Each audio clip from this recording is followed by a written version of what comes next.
You made a post or a story the other day that I really wanted to talk about. Um, and it was a picture of you as a little girl. Hmm. And it seriously teared me up. Because obviously, as you know, so many people are just brutal on themselves. And what did you say in that post when you had that picture of that little girl and then you posted a picture of yourself? Will you share that with everybody? Yeah, so I basically said if you're ever being really critical or harsh on yourself and there's a lot of negative talk going on and you're kind of talking down to yourself, I said just picture you as a child. And I literally have a picture of myself as a child right here behind the phone. I said, picture yourself as a child and think about, what how you would have seen yourself. Because when I think about how I was when I was a little girl, I loved to hang out with my babysitter who was like an older teenager, thought she was so cool. And I just thought like, wow, if I was my little Victoria, if I was little Victoria and I was looking at myself right now and the things that I have accomplished and the things that I'm doing with my life, I would be so proud and I would just be like, wow, she's really cool. I want to hang out with her.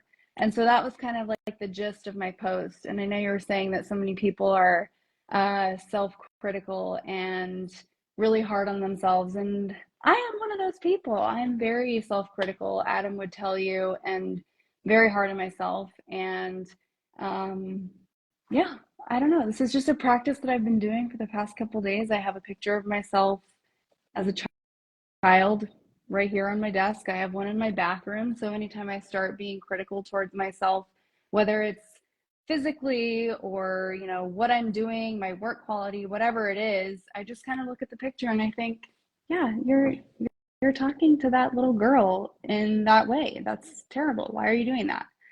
So, yeah. I think that's beautiful, and I'm glad I'm far away from the screen, but I don't know if you could see my eyes getting red, like it's tearing me up again. Um, because it's beautiful, and I think everybody is their own worst critic. You know that old cliche. So Um, true. and we're brutal to ourselves. And with the female clients I hear, just the way I hear them speak to themselves, um, sometimes I just have to say, listen, I care about you too much to listen to you speak to yourself about yourself that way. Um, Yeah. and I actually think I might put a picture of myself as a child behind mine because men don't talk about it, but we're brutal on ourselves and we're brutal to one another. Um, and it's you're you are spending your life helping others, and is there anything really more important and impactful than that?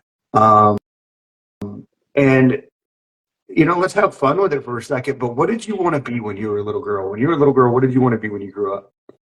When I was a little girl, I wanted to be a performer of some kind. I really enjoyed like dance classes and singing classes and acting lessons. I really enjoyed performing.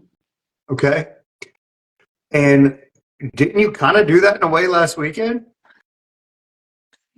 Was it when I did my presentation? Is that what Yeah. you're referring to?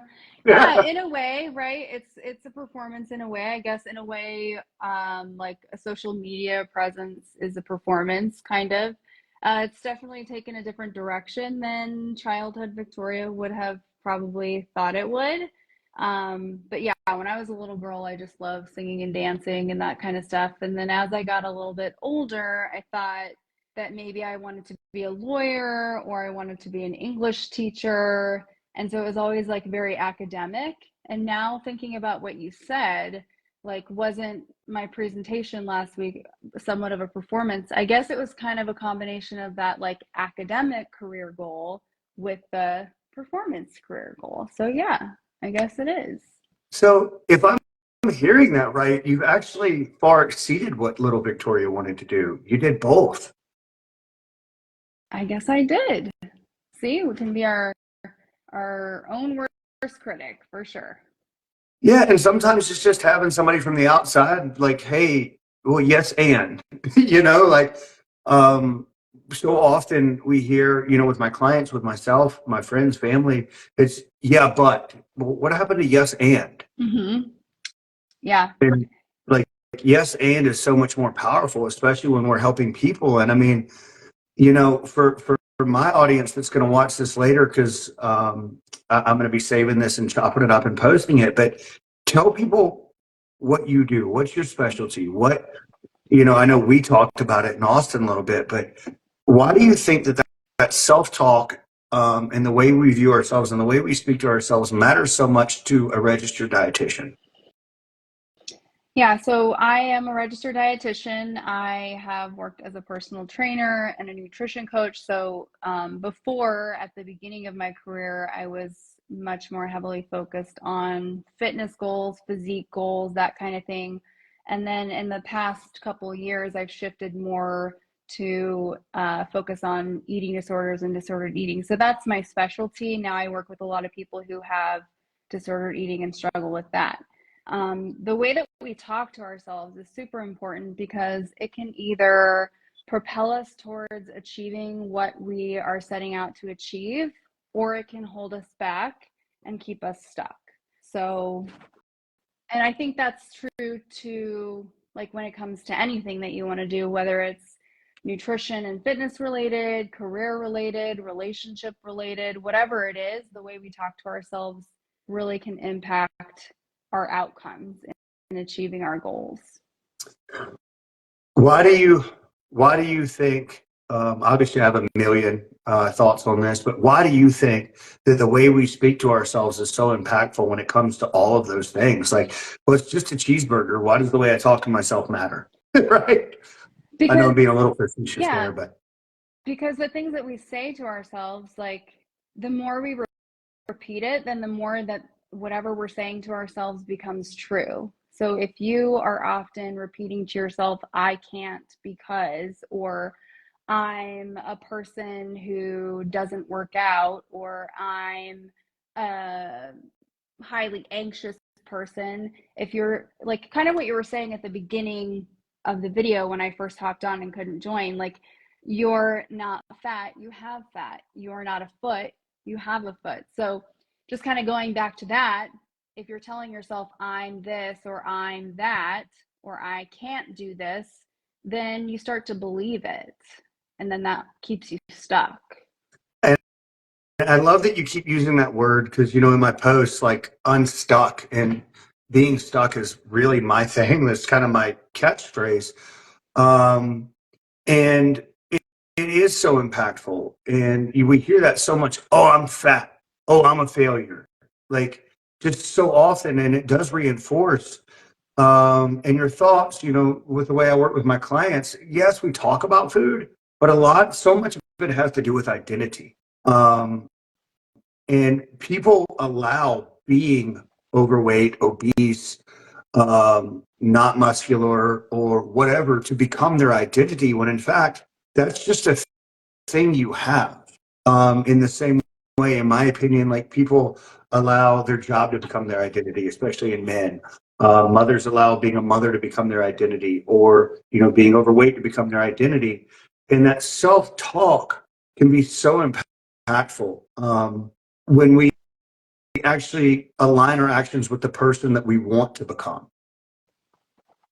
Does that make sense? And is that kind of, as far as the self-talk, like, for me, my faith means a lot to me. So every action I do has to align with being a beloved child of God who is a strong, happy, healthy Christian man that leaves everybody he finds better than he found them. And if something doesn't line up with that, then I don't do it. Yeah, that Um, makes sense. and I think there's such power in that. And also, when we do mess up, because a word that is under and overused at the same time, which is grace. Yeah. What role do you think grace plays in all of that as far as self-talk goes? I think it plays a huge role. That's a word that I use often with a lot of my eating disorder patients who are working really hard on recovery and not engaging in eating disorder behaviors. And then, they may binge and then purge And then they beat themselves up about it. And it's like, I'm a failure. I did it again. I'll never get better. So instead of doing that, instead of beating yourself up about it and focusing on all the things that you aren't, or that negative action that you took, give yourself some grace. Don't demand perfection from yourself. You're going to screw up. You're going to fall off track, and that's okay. What matters is, what do you do next? So like, this happened. Can I learn from it? Like, what was happening that led me to binge and then purge? Was I stressed? Was I, responding to negative emotion by using these unhealthy coping skills? Right? So, okay, what could I do differently next time? So when you offer yourself grace and you get curious about why something happened, it allows you to gain insight from that circumstance, and then it allows you to make a different choice next time. If you just say, I screwed up, I suck, blah blah blah, that doesn't allow you the room or the opportunity to learn anything from it. And that's it. Recently I had a client who thought I was going to come in. She's a former softball player. We've spoken about her a little bit, but and just had a blowout over the weekend, a few months ago. And she's like, it was just a mess. And I was like, well, I heard some lessons in there. And she said, yeah, but it was a mess. I was like, well, if I heard lessons, then how was it a mess? And then we ended up just lovingly, between the two of us, calling it messins. And like, we can take the messes and turn them into lessons. Absolutely. And I think that's the whole thing. Like, a messin is a kind of funny, like, make fun of it, take its power away, right? One of my, I like to nickname life Steve. And I know that seems silly, but have you ever seen the movie Over the Hedge? I haven't. No. Okay, it's a cartoon, but the animals are hibernating. They come out of the woods, and they come out, and there's this huge hedge, a suburb, and the little hyper squirrel looks up and he's like, let's call it Steve. It's a pretty name. And it's like, why did he do that? Because he named it, which took its power away. Yep. It wasn't an omnipresent thing. Like, if you watch an exorcism movie, they always have to name the demon before they exorcise it. Yep. And we actually do the same thing with eating disorders. We encourage the patient to separate from the eating disorder, and oftentimes that includes giving it a name of some kind. So yeah, it's very true. Right? Because it can become this overwhelming, omnipresent thing. And it's like, man, this thing doesn't control you. And it's not who you are. And that goes back to that identity and that self-talk. Like, for myself, just to be incredibly vulnerable here, since you were, like, I'm a recovered alcoholic drug addict. Like, I actually tried to kill myself. But none of that, it can either happen to you or for you. And look what we get to do now, right? Is help others get unstuck and connect with people like yourself to help others get unstuck and share these incredible testimonies, and the tools that we use for not just ourselves, but to help other people. And I think that's something so powerful. Like, you can have that happen, but when we embrace it and just take its power away and name it, we can really use it to our advantage if we allow it.